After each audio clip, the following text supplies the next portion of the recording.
Eu quero ler nessa hora o texto para a nossa meditação nesta noite, que está na segunda carta de Paulo aos Coríntios, no capítulo 4, os versículos 16 a 18. 2 Coríntios, capítulo 4, versículos 16 a 18.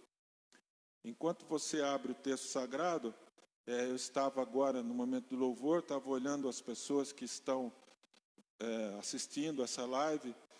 São muitas pessoas, muitos irmãos, e eu gostaria que depois você ficasse até o final, que eu quero agradecer, especialmente falando o nome de todos aqueles que estão nos assistindo essa noite.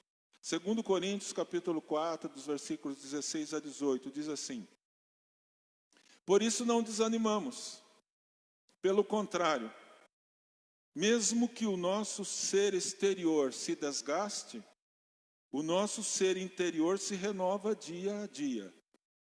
Porque a nossa leve e momentânea tribulação produz para nós um eterno peso de glória, acima de toda comparação. Na medida em que não olhamos para as coisas que se veem, mas para as que não se veem. Porque as coisas que se veem são temporais, mas as que não se veem são eternas. Que Deus os abençoe com a sua palavra. Irmãos, o tema que eu quero refletir com vocês esta noite, à luz da palavra de Deus, é o seguinte: devemos viver na perspectiva da eternidade. Devemos viver na perspectiva da eternidade. Queridos irmãos e irmãs, nesse tempo de reclusão em nossas casas, de afastamento dos templos, Ai, que saudade de voltar aos templos. Tempo esse nunca visto antes, pois todas as nações do mundo estão com os mesmos problemas. Todas foram atingidas, das mais pobres às mais ricas, ninguém ficou de fora. Há cerca de 2 meses, praticamente, não se fala em outro assunto que não seja o coronavírus. Nem mesmo as nações mais ricas e abastadas conseguiram, com toda a sua riqueza e recursos, conter a pandemia. Nem mesmo eles. O vírus atingiu os pobres, atingiu os ricos, sem discriminação social, étnica, religião, gênero, raças. Nunca se falou tanto em valorização da vida como nesse período. Cuidados com a saúde. Nunca se deu tanto valor à higiene, aos cuidados com os idosos. Nunca se falou tanto e se quis tanto mais hospitais. Nunca se falou tanto em assistência social como nesses dias. A morte nunca foi tão temida e nunca passou tão perto de nós quanto nesse tempo de pandemia. Essa é uma verdade suprema em nossos dias. O medo de morrer sem que possamos ser velados pelos nossos parentes. O medo de sair às ruas sem proteção. Quanto medo, meus irmãos, quanto desespero e pavor por causa de um vírus tão pequeno. Muitas vezes nos preparamos para coisas grandes, mas um vírus tão pequeno, tão invisível, transtornou o mundo, o planeta Terra. No texto que lemos, o apóstolo Paulo nos ensina a vivermos na perspectiva da eternidade. Nessa expectativa. Vivemos nesse mundo como peregrinos, mas estamos a caminho da nossa pátria permanente. Isso com certeza você já ouviu várias vezes. Várias vezes. E esse texto nos revela algumas verdades que nos direcionam nessa caminhada rumo à glória. A primeira verdade que esse texto nos traz é que nosso corpo é fraco, mas nosso espírito se renova. Nosso corpo é fraco, mas o nosso espírito, ele se renova. O versículo 16 que nós lemos diz assim: por isso não desanimamos, pelo contrário, mesmo que o nosso ser exterior se desgaste, o nosso ser interior se renova dia a dia. Nosso corpo é fraco, mas o nosso espírito se renova. Nossa fraqueza física, ela é notória, irmãos. Precisamos descansar com frequência, precisamos comer, precisamos beber água, precisamos dormir, porque nós somos fracos fisicamente. Só Deus não dorme, mas aqueles a quem Deus criou, nós somos fracos, nós somos finitos. O pecado nos transformou. O tempo esculpe em nós uma aparência cada vez mais diferente à medida que envelhecemos. É só a gente olhar no espelho. As rugas vão aparecendo, os cabelos vão caindo. É tão diferente, a gente passa a usar óculos. É tão diferente, o tempo vai esculpindo em nós a velhice. À medida que envelhecemos, sentimos dores no corpo, porque somos fracos. Não tem como fugir disso.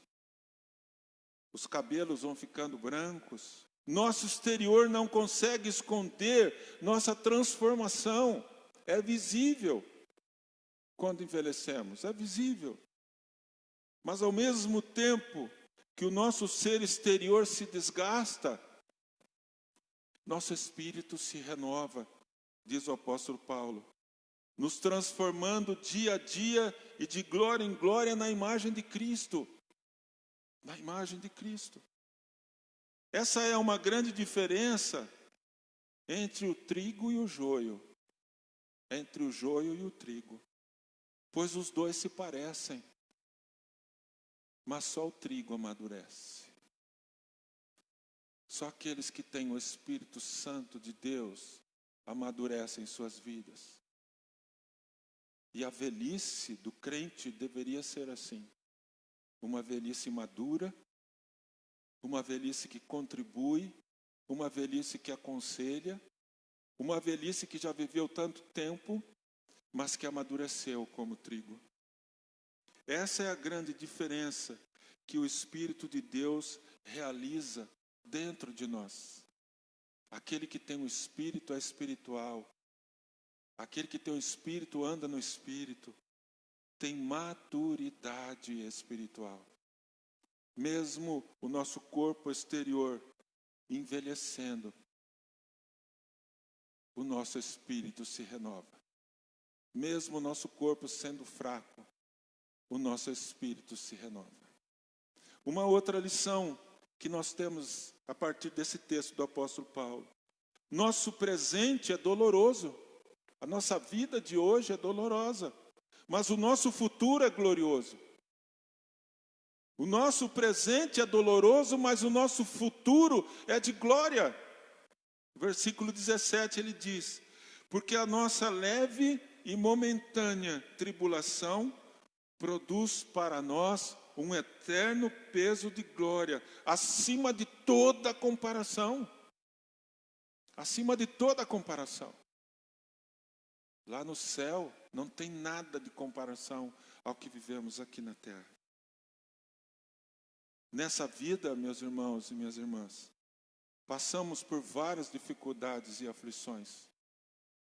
Jesus não disse que nós não passaríamos por isso quando o aceitamos. Jesus disse: no mundo tereis aflições, mas tende bom ânimo, porque eu venci o mundo. Mesmo aceitando a Cristo, nós estamos sujeitos às dificuldades.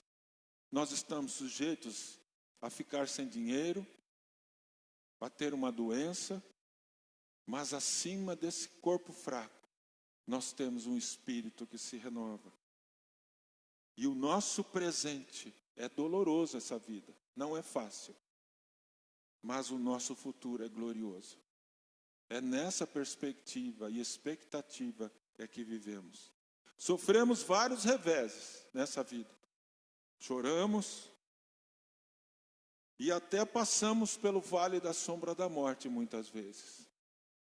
Porém, se compararmos tudo isso com a glória por vir, segundo anunciado na palavra de Deus e revelado a todos nós, nossas tribulações, conforme diz o apóstolo Paulo, são leves e momentâneas.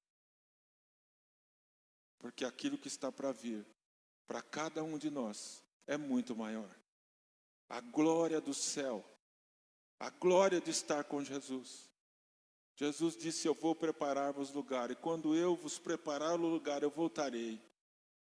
E o Senhor Jesus há de vir buscar a sua igreja.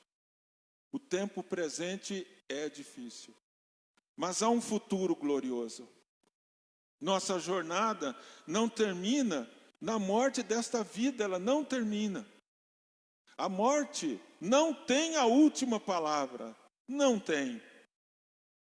Nosso destino é a vida eterna. Irmão, irmã, quando você fechar os seus olhos aqui, eles abrirão lá na glória. E lá será muito melhor. Por isso, essa perspectiva da vida eterna é que deve nos dar forças para vivermos o momento presente. É nessa perspectiva e nessa expectativa daquilo que teremos. Eu fui vendedor boa parte da minha vida, fiz muito treinamento. E depois que eu me tornei gerente, eu gostava sempre de ensinar aqueles que eu gerenciava que a gente tinha que ter vários negócios de expectativas de vendas. Vários negócios, para que a gente pudesse caminhar e ir para um novo cliente tendo a expectativa de que aquilo que eu falei no cliente anterior, no outro, no dia anterior, pudesse surtir efeito. Com bons pedidos. O vendedor vive nessa expectativa de que aquele negócio que eu comecei com um cliente, ele vai sair, não saiu ontem, mas vai sair. É essa expectativa que nós temos para viver como filhos de Deus, a expectativa da glória, não daqui, não desse mundo. Precisamos viver de expectativa do céu.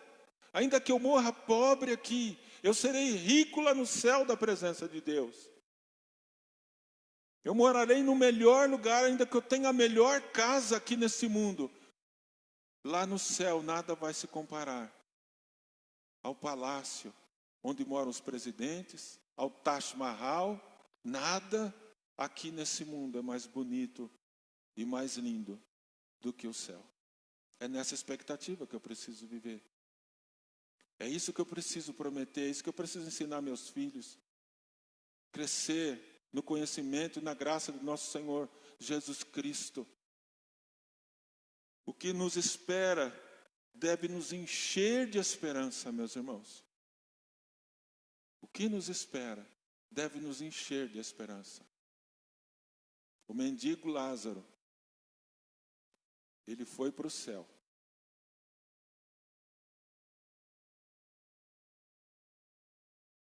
E lá ele se encheu de alegria.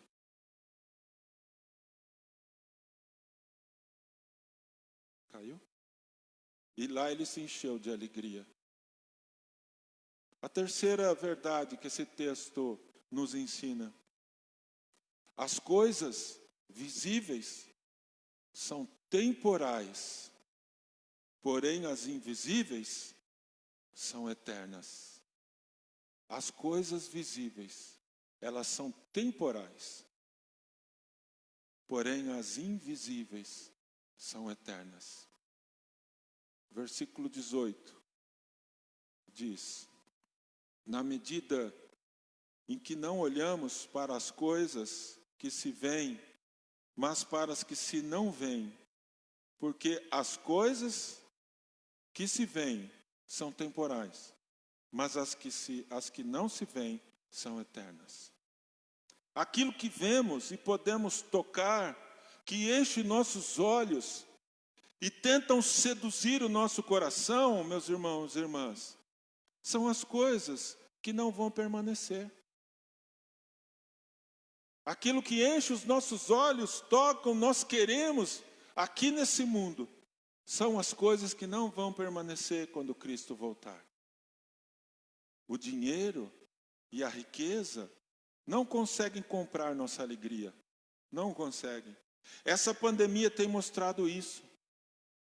Nem mesmo os poderosos do mundo conseguiram conter esse vírus até agora, mesmo gastando milhões. O dinheiro não conseguiu. Investir apenas no que ficará aqui é fazer um investimento insensato. É fazer um investimento insensato. Precisamos investir para a eternidade. O que você tem feito, meu irmão e minha irmã? O que você tem feito como cristão, como cristã? Em Marcos 8,36, Jesus alerta o seguinte: de que adianta uma pessoa ganhar o mundo inteiro e perder a sua alma? Todas essas coisas deste mundo um dia vão desaparecer. Não vai ficar nada aqui. Tudo isso é perecível. Jesus ainda nos alerta que devemos juntar tesouros no céu, pois o céu é o nosso destino. Muitos irmãos nossos já foram para o céu, já partiram dessa vida. E nós estamos a caminho desse céu para encontrar nossos irmãos lá, para encontrar o nosso Senhor Jesus Cristo. Nossa esperança e segurança não estão nas autoridades e nem nas tecnologias desse mundo, por melhores que elas possam parecer. Nada pode nos segurar mais do que Jesus Cristo, do que o amor de Deus por nós. Toda segurança em autoridade, toda segurança em qualquer tecnologia, não adianta, é perecível, não nos leva para o céu. A única segurança que nos leva para o céu é aceitar Jesus Cristo como seu único e suficiente Salvador e viver de acordo com os ensinamentos do Senhor. Tudo isso é temporal, meus irmãos, inclusive essa pandemia. E por falar em pandemia, ela mostrou claramente que nós não estamos seguros. Nós não estamos seguros, por mais que nos preparemos para isso. Por mais que eu tenha o melhor plano de saúde, por mais que eu faça exercícios, por mais que eu tome qualquer tipo de remédio, por mais que a ciência esteja tão evoluída, esse novo vírus, ele mostrou que nós não estamos seguros. Só Jesus pode nos dar segurança. Só Jesus pode nos dar segurança.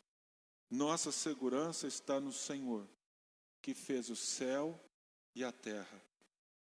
Reflita sobre isso, meus irmãos, esta noite. Nossa segurança está no Senhor, que fez o céu e a terra. Eu quero concluir essa reflexão desta noite dizendo o seguinte: que possamos viver nessa perspectiva da eternidade. Que possamos viver nessa perspectiva que Deus já preparou um futuro glorioso para todos aqueles que Ele escolheu. Deus já preparou. Viva nessa perspectiva. Viva nessa expectativa de um dia poder estar no céu com Jesus. E lá onde não haverá tristeza, lá onde não haverá dor. Que você possa se cuidar e andar com Deus, andar com Jesus, para que Ele cuide de você. Deixe Deus cuidar de você. Espere em Deus. Que Deus te abençoe. Quero orar.